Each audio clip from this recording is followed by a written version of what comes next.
Date 376, Thursday, February 29th. Proverbs 13. Proverbs 13 1-25 NKJV. A wise son heeds his father's instruction, but a scoffer does not listen to rebuke. A man shall eat well by the fruit of his mouth, but the soul of the unfaithful feeds on violence. He who guards his mouth preserves his life, but he who opens wide his lips shall have destruction. The soul of a lazy man desires, and has nothing, but the soul of the diligent shall be made rich. A righteous man hates lying, but a wicked man is loathsome and comes to shame. Righteousness guards him whose way is blameless, but wickedness overthrows the sinner. There is one who makes himself rich, yet has nothing, and one who makes himself poor, yet has great riches. The ransom of a man's life is his riches, but the poor does not hear rebuke. The light of the righteous rejoices, but the lamp of the wicked will be put out. By pride comes nothing but strife, but with the well-advised is wisdom. Wealth gained by dishonesty will be diminished, but he who gathers by labor will increase. Hope deferred makes the heart sick, but when the desire comes, it is a tree of life. He who despises the word will be destroyed, but he who fears the commandment will be rewarded. The law of the wise is a fountain of life, to turn one away from the snares of death. Good understanding gains favor, but the way of the unfaithful is hard. Every prudent man acts with knowledge, but a fool lays open his folly. A wicked messenger falls into trouble, but a faithful ambassador brings health. Poverty and shame will come to him who disdains correction, but he who regards a rebuke will be honored. A desire accomplished is sweet to the soul, but it is an abomination to fools to depart from evil. He who walks with wise men will be wise, but the companion of fools will be destroyed. Evil pursues sinners, but to the righteous, good shall be repaid. A good man leaves an inheritance to his children's children, but the wealth of the sinner is stored up for the righteous. Much food is in the fallow ground of the poor, and for lack of justice there is waste. He who spares his rod hates his son, but he who loves him disciplines him promptly. The righteous eats to the satisfying of his soul, but the stomach of the wicked shall be in want. Daily Deep Dive. The UCG reading program states, 17. The use of the mouth, Proverbs 13 1-4, type, catchword, a number of words and concepts bind this text together. The mocker corresponds to the one who speaks rashly, while shutting one's mouth corresponds to receiving instruction. VV 1, 3. Verses 2-3 refer to the mouth, and the neps, or nipesh, referring to one's physical being, is mentioned in VV 2-4, NAC. Proverbs 13:1, concerning a wise son heeding his father's instruction, harkens back to the first of the compact sayings, Proverbs 10:1, and the book's prologue, chapters 1:9. 18. Action and reaction, Proverbs 13:5-6, type, parallel, catchword. These two proverbs are set in parallel on the basis of righteous and wicked in V. 5 and righteousness and wickedness in V. 6, NAC. 19. The ambiguity of riches, Proverbs 13:7-11, type, thematic, the acquisition, possession, and use of money dominate VV. 7-8, 11. Verses 9-10 do not refer to money, but the overall context throws new meaning on these proverbs as well. NAC. Proverbs 13:7 is often interpreted to refer to a poor person pretending to be rich and a rich person pretending to be poor. But that is not what is meant here. The New American Commentary rightly states, there is more to V. 7 than that some people deceitfully pretend to be rich or poor. More profoundly, things are not always what they seem.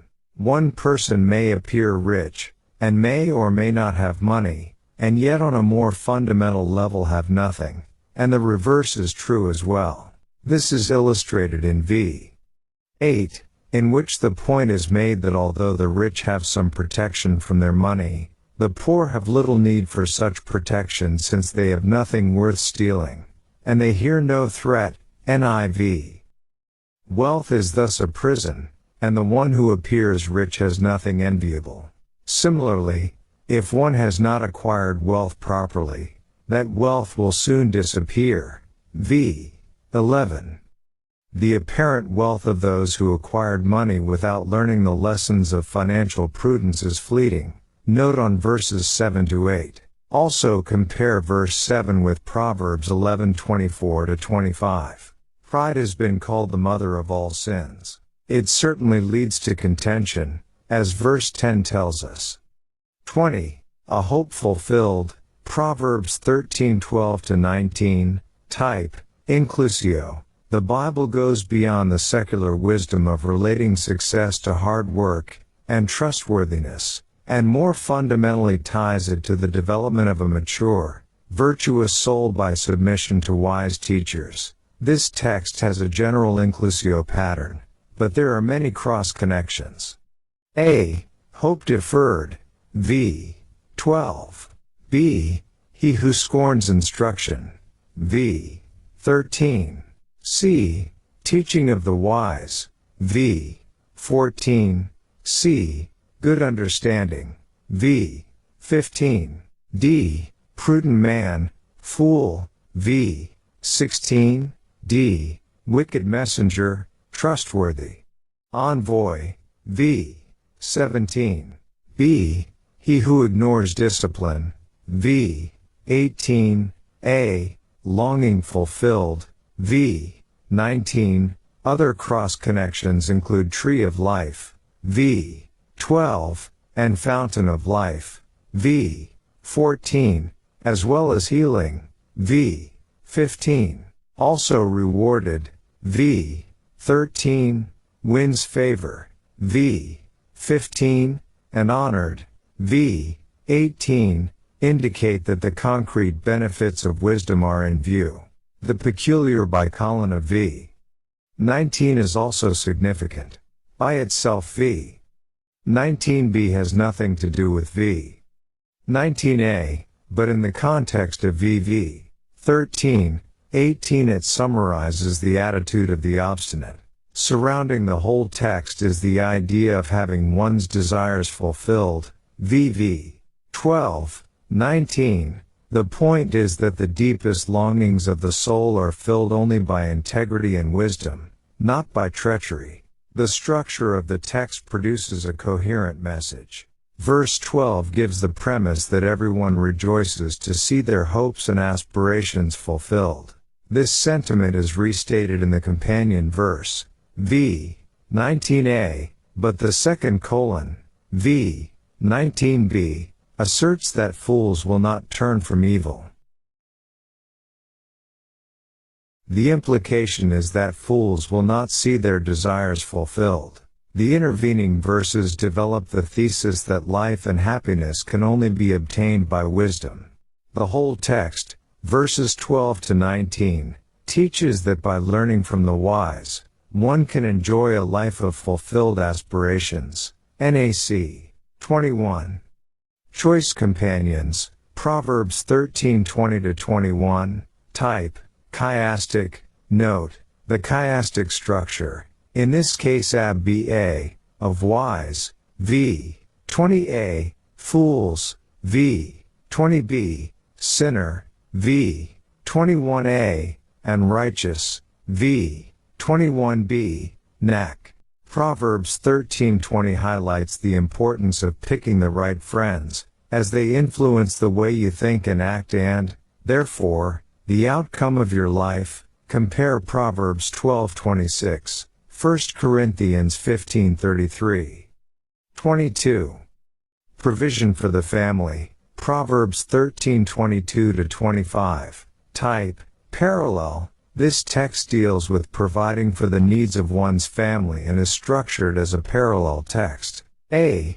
A material inheritance. v. 22. B.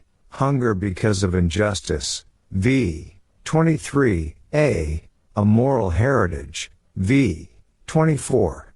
B. Hunger because of divine displeasure. v. 25. NAC. The inheritance left to children and grandchildren involves much more than material wealth and possessions. As the New American Commentary states, all people desire to leave a good heritage for their children, and VV 22, 24 speak, respectively, of providing for the material and moral needs of one's descendants. Proverbs regularly keeps these two in balance. It emphasizes the need for moral training without deprecating the physical needs of family life. Verse 23 and v. 25 describe two reasons a family may be impoverished and hungry. On the one hand, it may be injustice in society, i.e., it is not the family's fault, and their hunger points to a need for changes in the system. On the other hand, poverty may be a result of sin in the family. Addiction to alcohol, indolence, and financial irresponsibility are all potential causes of poverty, although the terms righteous and wicked imply divine favor or disfavor as well. Proverbs takes a balanced position. It neither dehumanizes the poor on the grounds that they are to blame for all their troubles nor absolves the individual of personal responsibility. Note on VV 22-25. The NIV application commentary makes these poignant comments in its concluding summary of chapter 13. The Proverbs of this chapter make clear that we are not called to leave an inheritance of wealth but a legacy that includes so much more, a way of life. The righteous eat to their heart's content, but the stomach of the wicked goes hungry. Proverbs 13:25. But there is a caution. As we read, we may take the many contrasts of the chapter too lightly, putting ourselves on the path with the righteous too readily. These polarities are a teaching device, exaggeration to make a point, but we will miss the point if we fail to appreciate the various repetitions that we too are prone to wander and can be tempted to take little shortcuts in order to preserve our accounts or our reputations. To the sages, outright rebellion is not the enemy so much as compromise. The fact that wisdom writers work so hard to make these contrasts stark and clear shows that human nature often loses sight of their clarity and makes fuzzy choices. This is important to bear in mind as we read all the chapters of the book of Proverbs.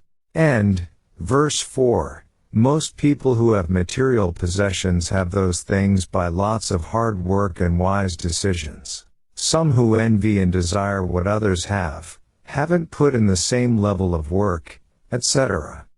The same is true spiritually.